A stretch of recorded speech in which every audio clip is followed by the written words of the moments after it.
mission, and Falcon 9 is progressing into the final stages of the launch countdown. Next up, the truss structure next to the vehicle, known as the transporter erector, or TE, will start to retract. And in preparation for retraction, the TE clamps will begin to open, and then the transporter erector will begin to pull away from the rocket slightly. Then at T-0, hydraulics pull the transporter erector even further away from the Falcon 9 as it lifts off. Now, you can't quite make out the clamps there, but they are right below that Falcon payload fairing, and they should be starting to open. Strong back retract has started. The transporter erector is the structure that provides liquids, gases, electrical connections to the second stage, as well as air conditioning to the payload fairing.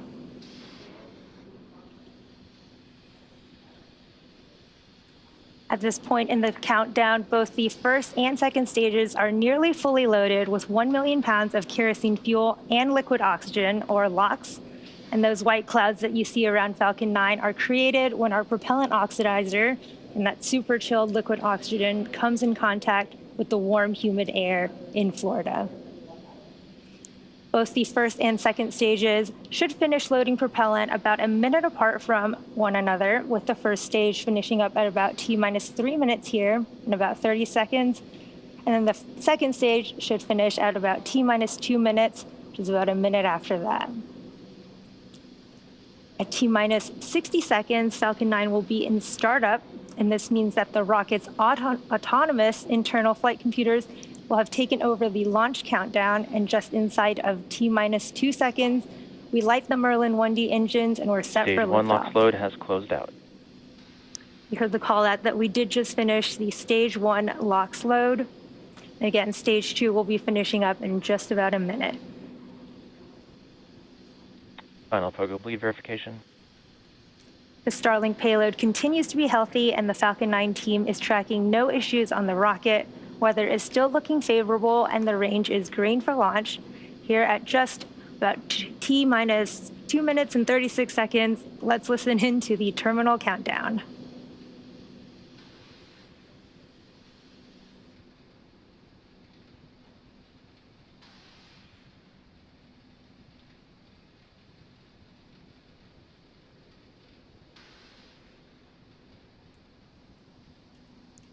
Here in just about 10 seconds, the second stage LOX loading should be completing. Looks like a beautiful early morning in Florida.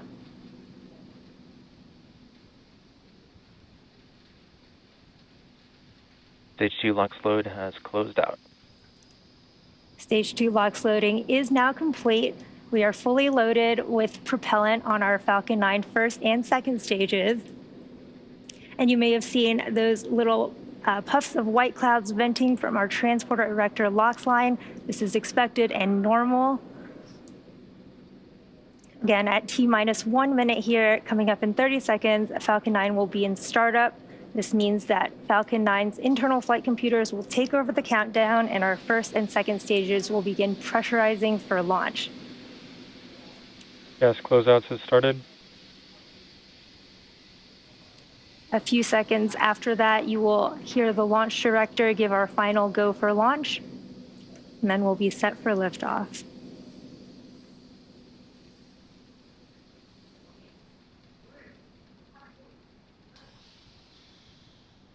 Falcon 9 is in startup. Falcon 9 is in startup. Our first and second stages are pressurizing for launch.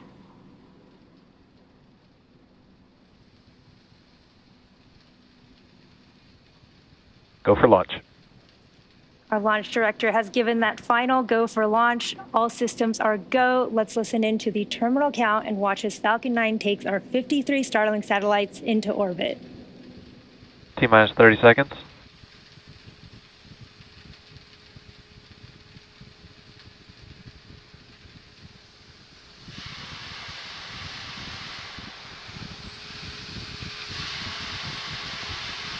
T-minus 15.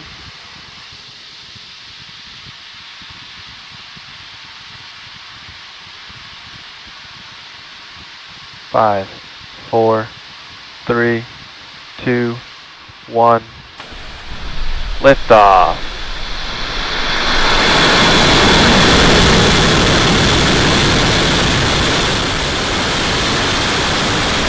Resource system downrange.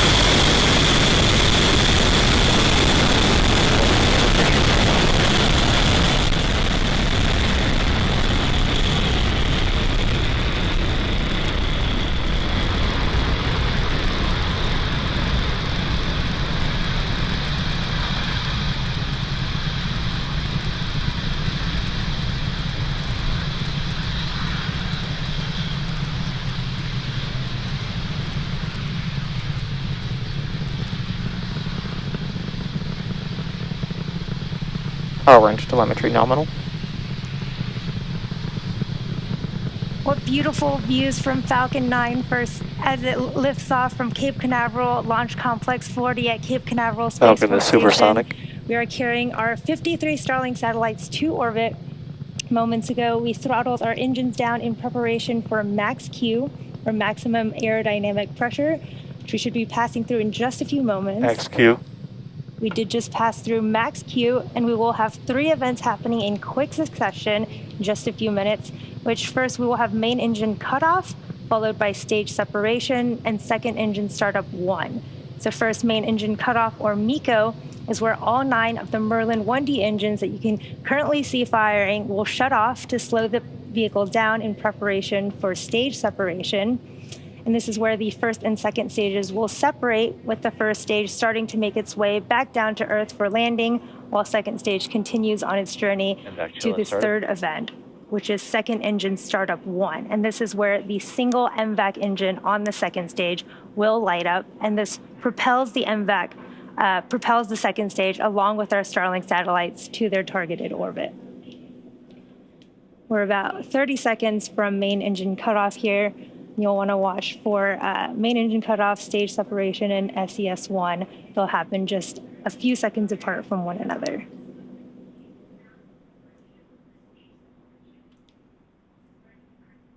We will also have our fairing deployment from our second stage very shortly after those 3 events, and we should hopefully get some cool live views from our second stage. You can see the Falcon 9 first stage going through the mist there.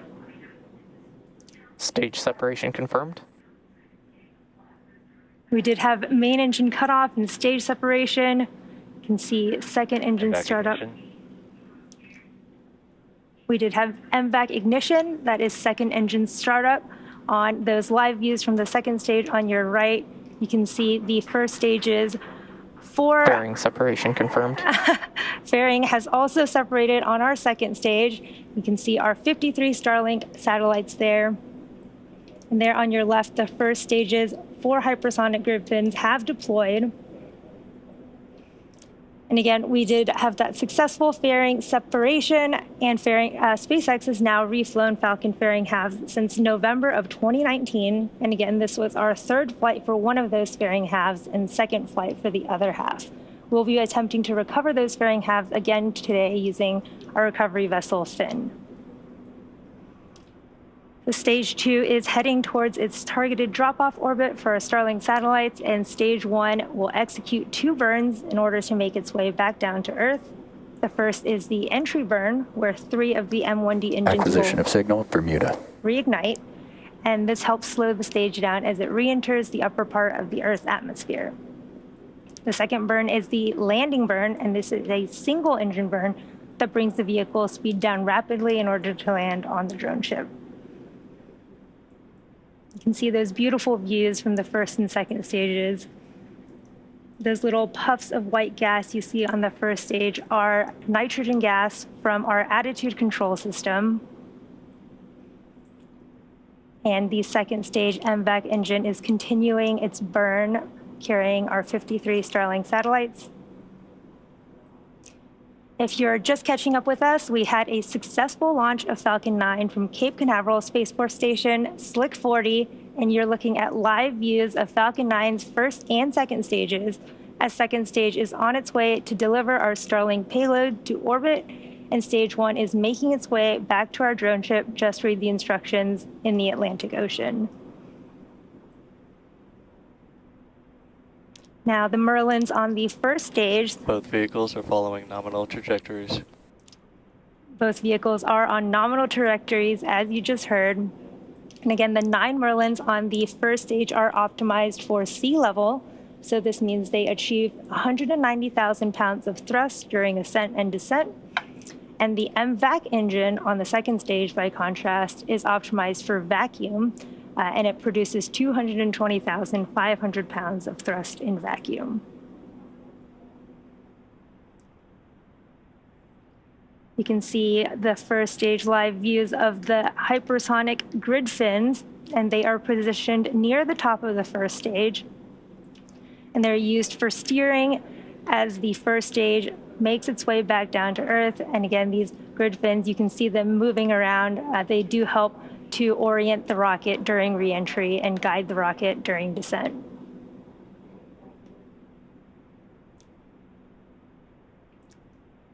Falcon 9 first stage is also equipped with 4 landing legs made of state-of-the-art carbon fiber with aluminum honeycomb, and they are placed symmetrically around the base of the rocket, and they'll deploy just prior to landing.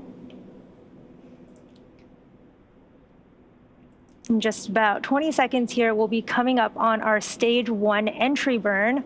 And this is a 3-engine burn meant to slow the first stage down as it hits the thicker parts of the Earth's atmosphere. It'll be about a 20-second burn. Stage 1 FTS is safe. Stage 1 entry burn startup. We did have the start of our stage 1 entry burn. You can see on those live views, that's a 3-engine burn of the Falcon 9 first stage.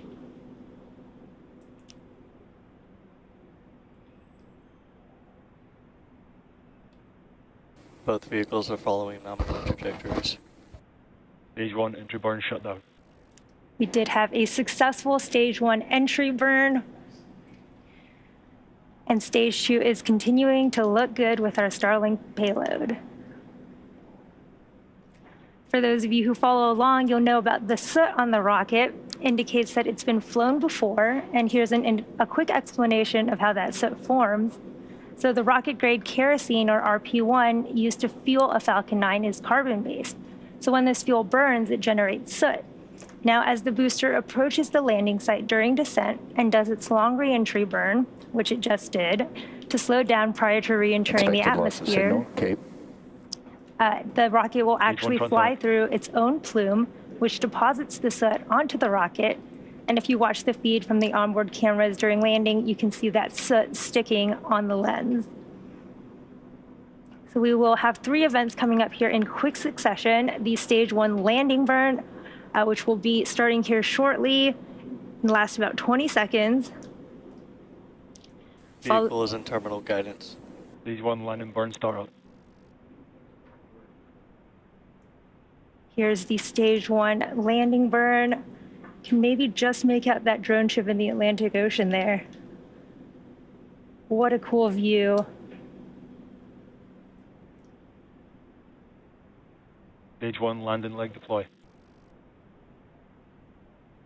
Stage 2 FTS is safe.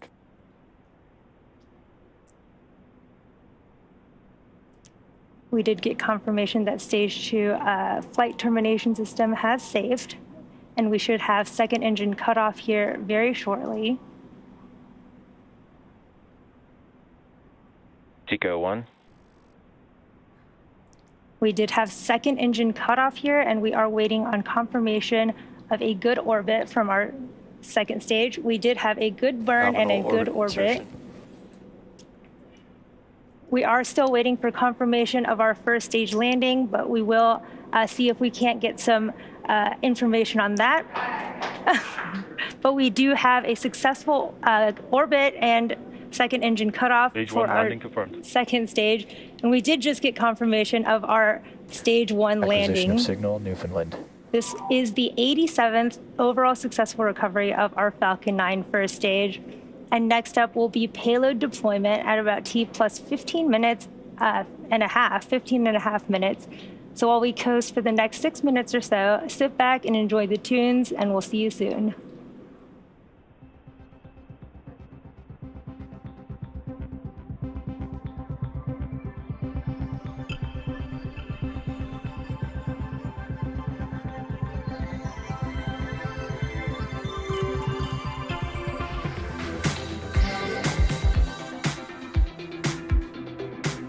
Welcome back. If you're just joining us, a quick recap of today's mission. We had a successful liftoff from Cape Canaveral Space Force Station at 7:19 a.m. Eastern Time. We then had successful stage separation, recovered our first stage after its 9th flight on our drone ship, Just Read the Instructions, and had a successful second stage MVAC engine burn. We are now waiting on the deployment of our Starlink satellites. That should be happening in just about 30 seconds here. Hopefully we continue to get good ground station coverage and get signals from our payload and can continue to see these great live views of that payload there. And we have 53 Starlink satellites on today's mission. What a beautiful view from our second stage.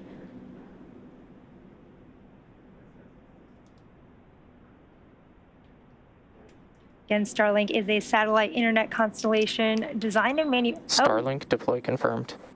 You can see we did have successful deployment of our Starlink satellites here.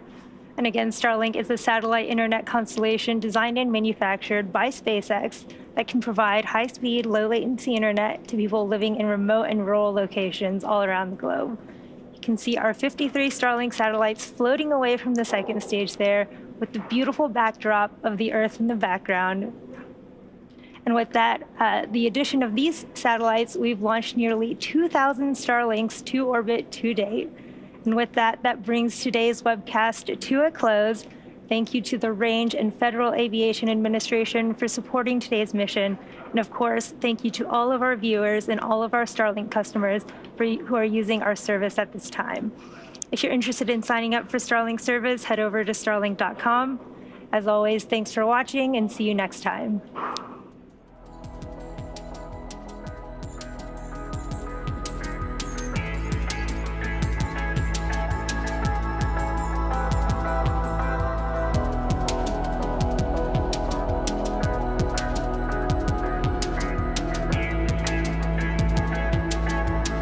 Expected loss of signal, Newfoundland.